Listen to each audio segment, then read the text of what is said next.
My name is Imogen Fawcett. My role is franchise owner for Cheltenham area of Molly Maid. Yeah.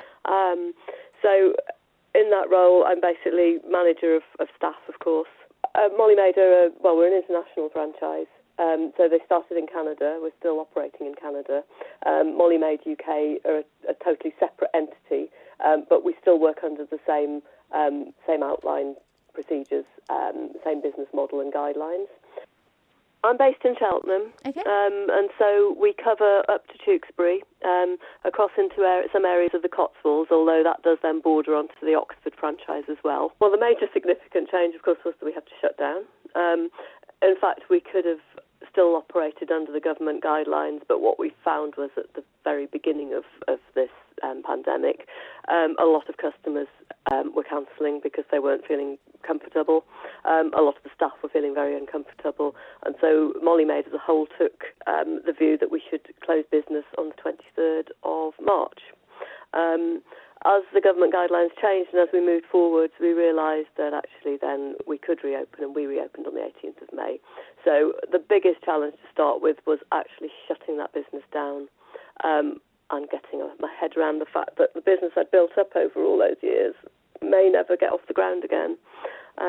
So that was the first biggest one. The second biggest one then was actually restarting it. And it's very easy to shut something down. You ring everybody up and tell them you're cancelling.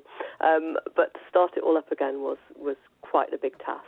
And one of those challenges, of course, was making the customers feel confident, reassuring the staff that what we were doing was the right thing, and then actually scheduling everything in so everybody was happy and everybody knew what was going on, and it ran like clockwork, which, of course, it always does.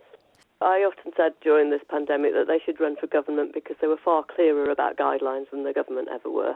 And what they were able to do during the lockdown period was to come up with a series of new procedures for us, which we call our home safe measures. And so we're operating within those guidelines now. And those guidelines, of course, are covering all the areas of government legislation and government recommendations for COVID. So the girls were able, when they came back, were able to have the information in front of them that we were operating to, and I was able to provide that to all our customers as well as reassurance. So obviously we're doing the usual things with social distancing, but what the girls are doing now, I contact them every morning to find out if they've got any symptoms. They contact their customers 15 minutes before arrival to find out if they have any symptoms. We've got a zero tolerance policy. I've had several of the girls tested so far. They've all come back negative, thankfully.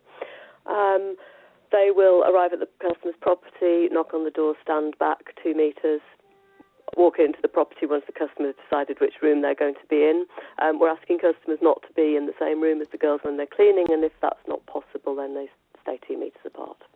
The girls will come in, wash their hands, put fresh gloves on. They will dispose of those gloves when they leave. We're not wearing masks unless customers wish us to, but we do carry them on board. We also carry shoe covers if they wish us to wear those. We've got our own product called Extra Protect, which has been proven to kill coronaviruses.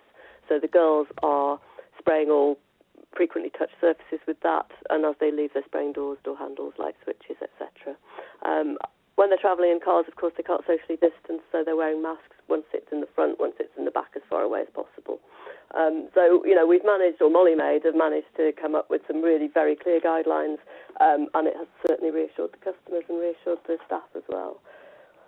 What we're asking customers to do is be responsible too, and so when we contact them in the mornings to find out if they have any symptoms, or their family have any symptoms, or they've been in touch with anyone who has, we're hoping for that clarity from them, and that they will actually let us know if that's the case. What I'm finding is that they're being quite proactive.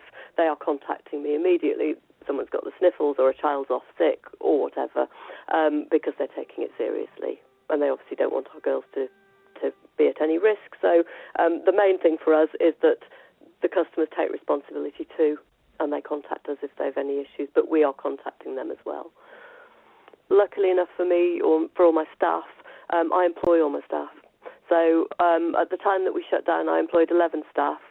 one of whom was working in the office, and the rest of them who were out cleaning. I unfurloughed them gradually over the time, so I've reopened on the 18th of May.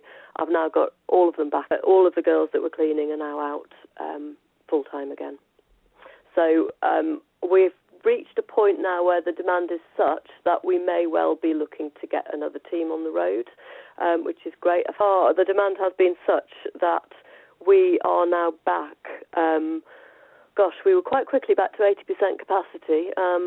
Last week, I think we were over 100% of what we were in February. So the staff are actually worked off their feet at the moment. What we did find was that, yes, people were desperate to get us back in. Partly we clean for a lot of people who are, elderly, or they've been ill, or they're on their own, or they just can't manage, they've got big families, that type of thing. I found that when we first came back, they appreciated us far more, which was nice. They felt, yes, they did need to clean their homes. They did want to sanitise them. We did a lot of big spring cleans after lockdown where people just wanted to feel that, everything was clean and that there weren't any nasty COVID germs lurking around in their houses, and just have a fresh start, which was really nice. I know that the cleaning industry as a whole, and speaking commercially as well, because that's not something we do, but I think the commercial side has really taken off, because, as you say, restaurants, schools, everywhere is expected now, or required or wanting to do all those extra cleans to keep everyone safe. And I'm always very, I always do give them good encouragement if we ever get customer feedback or what have you. I know it's really hard work cleaning. I know it can be frustrating when things change, when a customer changes their mind, and particularly at the moment when things, change short term. And for them going out there to start with into the unknown, it was really difficult. And, I was always very appreciative of the fact that it was tricky. It was a difficult time for them. I think they all really pulled together. They worked their socks off, and there's been a lot of camaraderie and, absolute hats off to them for pulling it together and for contacting their customers and for wanting to come back to work, and missing their customers and missing their job. They've been absolutely brilliant.